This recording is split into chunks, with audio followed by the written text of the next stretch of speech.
Hey friends, Jonathan Hardy here today, and I'm with a special friend of mine, Grant Baldwin. Grant, how you doing today?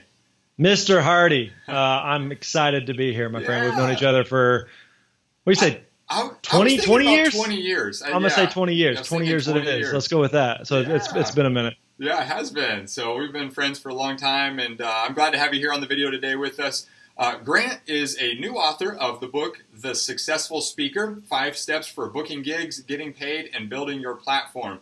And I wanted Grant to join us on the video today because as we're interacting with pastors and ministry leaders, speaking is something that happens all the time. Every week there's that cycle of speaking. And so I just thought it'd be great to get Grant on here and, of course, highlight the book. And so, Grant, why don't you just give us a little snapshot of your journey and how this book came about, first off?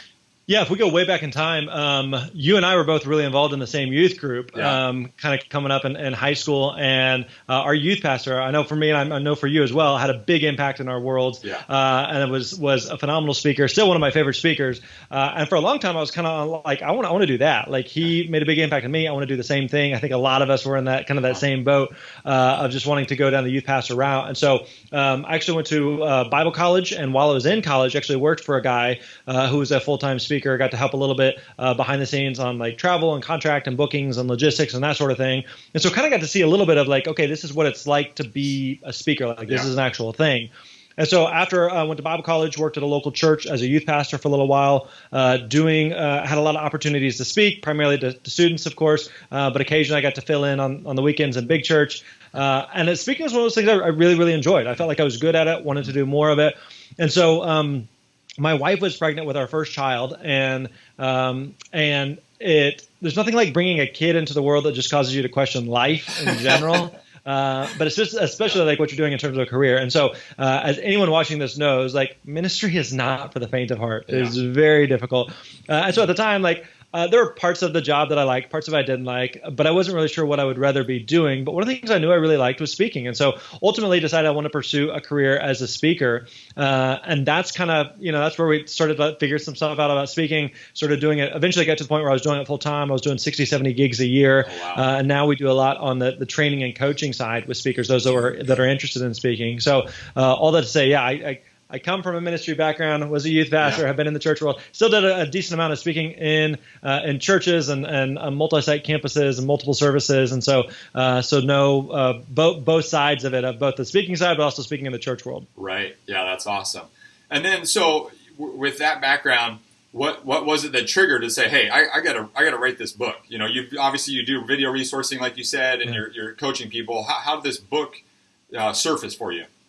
Yeah, so I recognize, like, we've been doing a lot of coaching and training for speakers and those interested in speaking. And I know that, like, for people that are watching this, that some of you may ultimately say, I would love to be a full-time speaker at some point, maybe like post-ministry career in the traditional sense that I would like to do this. And some maybe would say, I don't necessarily want to do that full-time, but I wouldn't mind speaking a few weekends here or there, doing some other services at other campuses or at various ministry conferences or whatever it may be, or retreats or whatever type of thing you may be interested in. And so I recognize there's a lot of people interested in speaking to various degrees, but again, kind of where I was feeling like I had the potential, but I needed the plan. I had the potential, but I needed the plan, meaning that I felt like I was a decent speaker. I knew I wasn't the world's best speaker. I still don't think that that's the case, but I knew, like, I want to do more of this. I just have no idea. How do you find gigs? How much do you charge? Who hires speakers? Like, how does this mysterious speaking world work? And so over the past several years of my career in the speaking world, I've really learned a lot about how do you actually find and book gigs, both in the church world and the ministry world and the faith-based world and outside as well, of how does this world work? And so really tried to demystify it and put it into a book where we wanted to create the kind of resource I wish I had when I got started years ago of just tell me what to do. I can do it. I'll execute on it. I'll follow through. Just tell me what to do. And so that's what the book is it walks through a step-by-step process of exactly how do you find gigs and who hires speakers and contracts and travel and what do you speak on. And not only that side of it, like the business side of finding and booking gigs, but also like the preparation, the art, the delivery side of it, which again, pastors are in the trenches of week in and week out. Sunday is always coming. And so we talk through that as well of putting together and delivering a great talk. So ultimately, again, we want the book to be a handbook and a guide, a resource that speakers can go back to time and time again in the future. Yeah, no, that's awesome. Well, when I was going through it, I was really excited to see the components for just even preparing and delivering a talk, because so many pastors are doing that regularly. So even though a lot of what you talk about, I don't think that's really the bulk of it, but that's a portion of it. And so even though there's other elements of finding the gigs and all of that, even for a pastor who's not necessarily wanting to go out and have a lot of other speaking opportunities, just applying some of the principles you teach in the book will help just getting better as a speaker every week, which is ultimately leading to more lives being changed and impacted. And that's huge. Yeah, no, absolutely. Because I think sometimes speakers or I think pastors can fall into bad habits that I'm always speaking the week after week after week, and so you kind of get into your rut and routine of I know how I'm going to prep for this, I know how much I'm going to actually prepare for this, or I know how much I'm going to review my notes. And sometimes I think it's easy to fall into kind of this some bad habits of I kind of get up there and wing it, or I scribble down some ideas, or I know here's the verse, and oh yeah, I've preached on that before, so I'm just going to hop up there and hopefully it all kind of works out. And so we want to, again, kind of walk through, here's some step-by-step process of exactly how to put together a talk, how do you create a talk. One thing I think it's good for pastors to always think through is your congregation, your audience is always asking themselves two questions. They're always asking themselves, so what and now what? So what and now what? Okay. Meaning they're always asking like, so what? Yeah. That's great, Pastor, but what does that have to do with me? Right. How does that apply to my life? And then now what? What am I supposed to do as a result of this? Like we've all heard sermons where you leave Sunday morning and you're at lunch afterwards and you're like, that was good. I don't know what I'm supposed to do now, or how am I supposed to think or act or do something different as a result of that talk. So being really crystal clear for a pastor who's working on a message week in and week out of how does this work? What is an audience supposed to do? What's my congregation supposed to do as a result of this? So what and now what? Why does this matter? And what do I want them to do because of it? Yeah, I love that. That's great, man. That's gold. So I'm going to be applying that in my own life. It's simple, easy. So what and now what? I love it. Okay, so let's talk about the pastor who does want to maybe try to start speaking. Right now, they're a part of a church, either on staff or maybe they're the lead pastor of the church, but they'd like to maybe go out and try to do a couple conferences, speak at retreats, other events, things like that, and they're just getting started. What would you say is maybe one or a couple things they should do right out of the gate here, besides getting the book and reading the book? You got to read the book. Yeah. But one of the big things is to get really, really clear on who you speak to and what is the problem that you solve for that audience. Okay. The mistake that a lot of speakers make is, and especially pastors, I think, because you've spoken on a lot of different topics, because you spoke to a wide variety of people, we feel like we can speak to anybody about anything. Well, what do you want me to speak about? I can speak about leadership. I can speak about culture. I can speak about change. I can speak about, faith. I can talk about all different types of things. And the reality is like if you try to speak to anybody about anything, that's a horrible way to approach business. Right. So one of the things that we talk about in the book is that you want to be the steakhouse and not the buffet. The steakhouse and not the buffet. What we mean by that is if you and I were going to go grab a steak later, we have a choice. Like we could go to a buffet where steak is one of 100 different things that they offer and they're all mediocre. Sure. Or you could go to a steakhouse where they do one thing, but they do that one thing really, really, really well. They don't do tacos. They don't do pizza. They don't do lasagna. They do steak, and that's it.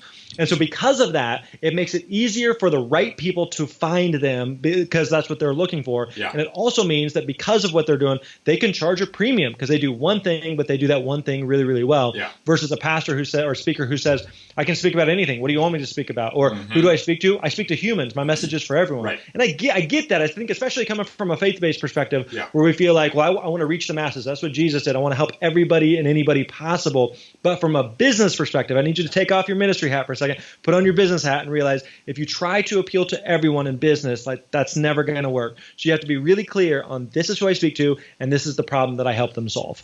Yeah. And then so do you recommend that they perfect one or a couple talks and then those are the talks that they would use at different churches that they would go to?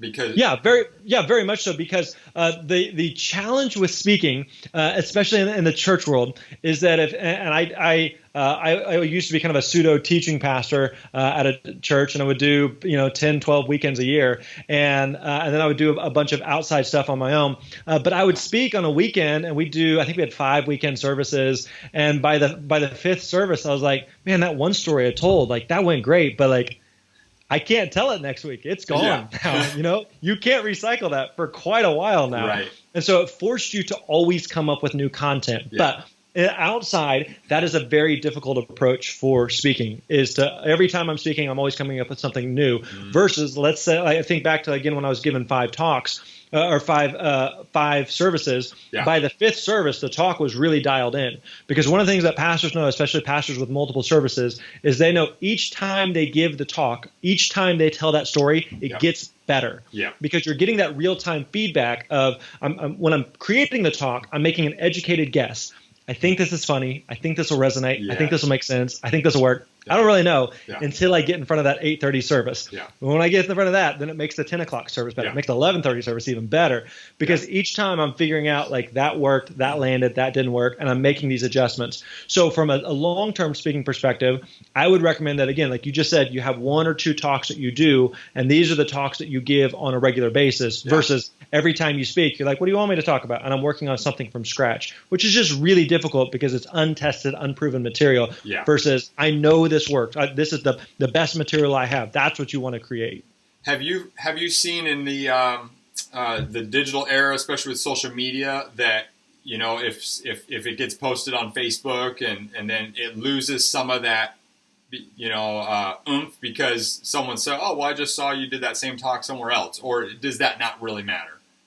No, I mean, I think the reality is like I think it's something that we worry about more than is actually the case, you know, because even if I saw something on social media, let's say 6 months ago, I'm probably not going to remember the bulk of what you talked about. I mean, how often do we hear a sermon and we leave and, like, the pastor gave 5 points and I remember 2 of them, right? And that was just a few minutes before. So there's a good chance if you see that talk 6 months later, you're not going to remember, you know, the full thing, right? You may kind of remember, oh yeah, I remember this was a good story. I don't remember where the story's going, but I remember I like this, you know? So I think there's an element of that to it. That the other thing I think that depending on the nature of who you speak to, you may have someone, you may have had, let's say a few thousand people who have seen, one of these videos that you posted online or that was kind of circulating online. And you're speaking at some conference or something that has, I don't know, let's say 500 pastors there, 500, people there. What are the chances that, all of them had seen the video before? Probably not good. So most of them, the high majority of them, had not seen that talk or had not seen that. And then also you realize, like, a talk is always kind of a work in progress. Even if you're given multiple one talk and multiple services, you're probably tweaking it a little bit each service. So by the time the first service and the fifth service are 2 totally different services because of some of the things that you've figured out about the talk. So my guess is even if you posted something online and then you gave that talk, it's probably going to be a variation of that talk at some point because you've kind of figured out more and more of what works and what doesn't. That's great. No, I love that. That helps, I think, give that confidence that pastors can know, hey, they don't have to worry about that and to just move forward. I want to ask a final question on the getting paid side of things, and then maybe get some final tips or thoughts you have. But as it relates to getting paid, you're talking about that in the book.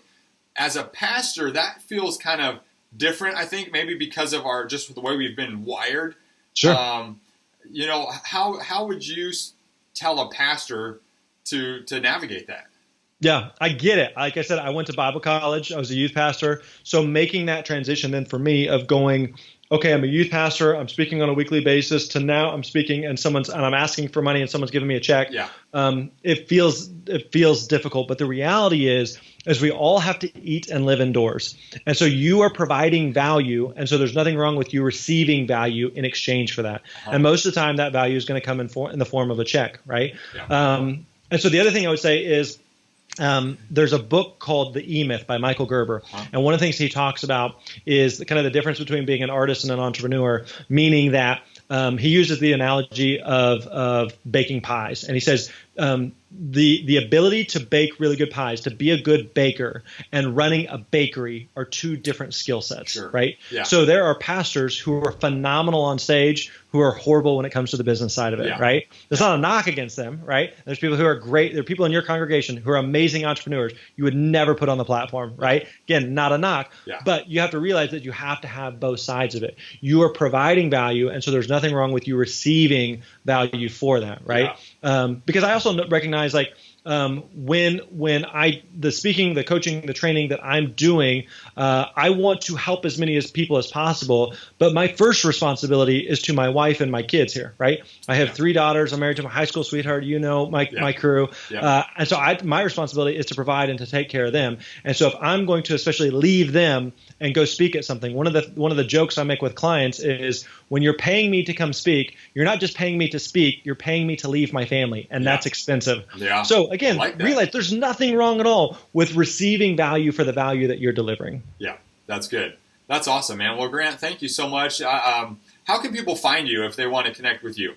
Yeah, everything that we do is over at thespeakerlab.com, thespeakerlab.com. The book it can be found there as well, thespeakerlab.com/book. I actually, here's what it looks like. So that's so pretty and beautiful right there. Perfect. Successful speaker, 5 steps for booking gigs, getting paid, building your platform. So if there's anything at all I can do to help support you, like I said, I come from a ministry background, so I've got a soft spot for pastors anywhere. So if anything I can do to help you and support you, please don't hesitate to reach out. Let me know. Yeah, that's so great. Thanks, Grant, so much. Make sure to check out the link. We're going to have the link below to get the book. Just came out, The Successful Speaker, and also go to thespeakerlab.com to check out Grant's site. And thanks, Grant, so much for taking time to be with us today. Appreciate it. You bet. Anytime, Jonathan. Appreciate you, man. You bet, man. All right, friends. We'll see you next time. Until then, take care and be blessed.